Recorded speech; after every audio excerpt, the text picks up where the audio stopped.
ఫేవెన్ syllabus ఆధారంగా syllabus సమయానికి పూర్తి చేశారు. వర్క్షీట్లు, హోంవర్క్ శుభ్రంగా మరియు సరిగ్గా చేశారు. అన్ని రకాల రాత కార్యక్రమాలలో చురుగ్గా పాల్గొన్నారు. ఇటువంటి రిమార్క్స్కి అత్యుత్తమం, ఎక్సలెంట్, వీటికి 5 మార్కులు కేటాయించవచ్చు. తరువాత ఎక్కువ భాగం సిలబస్ పూర్తయింది.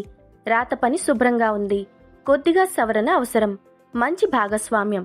ఇటువంటి రిమార్క్స్కి గాను ఉత్తమం, వెరీ గుడ్, వీటికి 4 మార్కులు కేటాయించవచ్చు. రాత పని కొంతవరకు పూర్తయింది. అక్షర రచన సగటు మాత్రమే. ప్రదర్శనలో మెరుగుదల అవసరం. మధ్యస్థమైన భాగస్వామ్యం. ఇటువంటి వాటికి బాగుంది లేదా గుడ్ అనే రిమార్క్స్ ఇవ్వవచ్చు.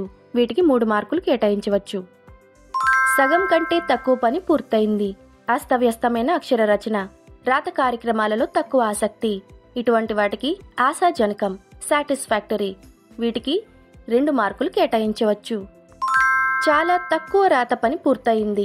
నిర్లక్ష్యమైన ప్రదర్శన. మిగతా కార్యక్రమాలలో పాల్గొనలేదు. ఇటువంటి వాటికి మెరుగుదల అవసరం, నీడెడ్ ఇంప్రూవ్మెంట్ అనేటువంటి కామెంట్స్ ఇవ్వవచ్చు. వీటికి 1 మార్కు కేటాయించవచ్చు. ఆఖరుగా ఏ రాత పని సమర్పించలేదు, రాత కార్యక్రమాలలో పాల్గొనలేదు. ఇటువంటి వాటికి పని పూర్తి చేయలేదు లేదా వర్క్ నాట్ డన్ అనేటువంటి కామెంట్స్ ఇవ్వవచ్చు. వీటికి 0 మార్కులు కేటాయించవచ్చు.